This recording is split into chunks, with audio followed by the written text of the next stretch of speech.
नमस्कार, Panini edu project consultancy में आपका स्वागत है। मैं दीपक रंजन, इसका फाउंडर और डायरेक्टर।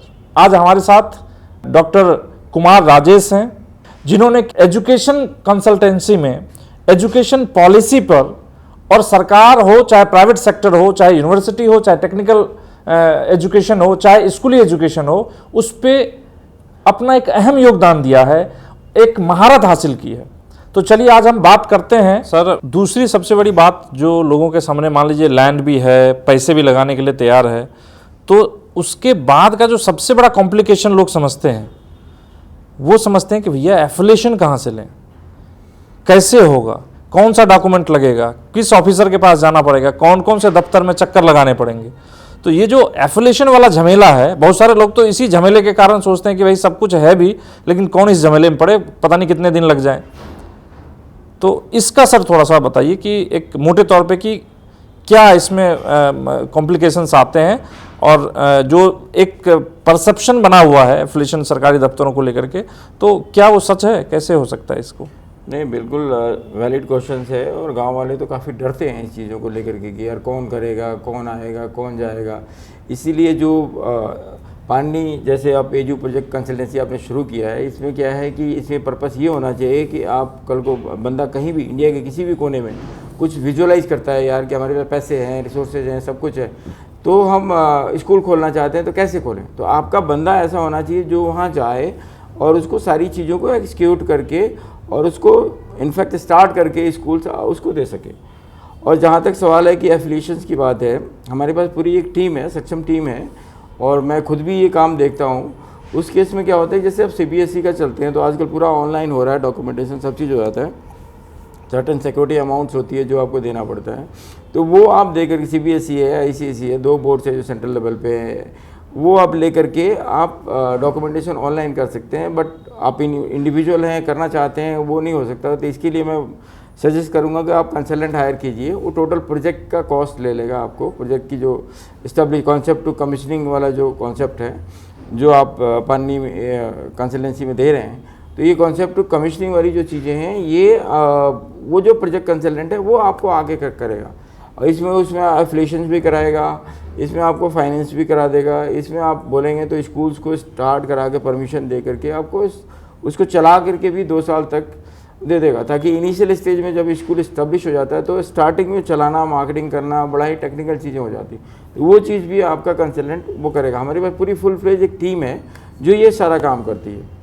और जहाँ तक आप डॉक्यूमेंटेशन की बात कर रहे हैं, तो आप इंटरनेशनल डॉक्यूमेंटेशन, इंटरनेशनल यदि आप एफिलिएशन लेते हैं तो उस केस में 3-4 महीने में सारा प्रोसेस आपका पूरा हो जाता है, यदि आपके पास इंफ्रास्ट्रक्चर तैयार है तो। क्योंकि इंटरनेशनल्स में वो तुरंत इंस्पेक्शन करने आएंगे और देखेंगे ओके होगा, तुरंत आपको एफिलिएशन मिल जाएगा। CBSE का करना चाहते हैं तो कम से कम 1 साल आपको लगाना पड़ेगा, तभी जा करके आप CBSE का कर सकते हैं। मिनिमम इतना तो चाहिए, प्रोवाइडेड आपके पास कोई डिस्क्रिपेंसी नहीं हो। अदरवाइज इंस्पेक्शन टाइम में कुछ कमियां आती है तो फिर वो लिस्ट दे देते हैं डिस्क्रिपेंसी की, वो पूरा करेंगे तब जा करके आपको वो सेकंड इंस्पेक्शन के लिए तैयार होंगे। और यदि इन सब चीज़ों को नहीं कर सकते तो एक सेंटर में एक और भी बोर्ड बना हुआ है जिसको NIOS बोलते हैं, national institute of open schooling. उसके अंडर में भी आप कोचिंग चलाइए। आपके पास इंफ्रास्ट्रक्चर है, लेकिन बहुत बड़ा इंफ्रास्ट्रक्चर है, थोड़ा सा इंफ्रास्ट्रक्चर है मान लीजिए, या रेंटेड प्रीमाइसेज में आप रह रहे हैं, तो अब बच्चों को कोचिंग तो करा सकते हैं। कोचिंग कराना कहीं भी इंडिया के किसी कानून में अपराध नहीं है। आप 8th, 9th, 10th के बच्चों को या 1st से लेकर के 10th तक आप उनको कोचिंग कराइए।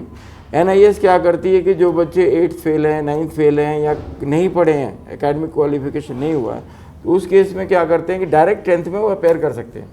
और डायरेक्ट 10th में अपेयर कराइए बच्चों को, NIS की तैयारी कराइए, और उनको इनफैक्ट NIS की डिग्री की उतनी वैल्यू है जितनी CBSE की है, या इंटरनेशनल बोर्ड की है, या ICSE की वैल्यू है। तो जो इस फील्ड में लोग हैं और कुछ करना चाहते हैं, उनके पास लैंड नहीं है, बिल्डिंग नहीं है, तो रेंटेड बिल्डिंग लेके के भी वो स्कूल चला सकते हैं। बट वो थोड़ा सा बड़ा इकोनॉमिकल होगा, और बड़ा ही कहने का मतलब कि वो थोड़ा सा टफ होगा। बट वो चाहें तो, अभी उनके हृदय में देश सेवा का जज्बा है, देश सेवा की भावना है, और देश सेवा करना चाहते हैं, तो ऐसा भी एक मॉडल है जो आप कर सकते हैं।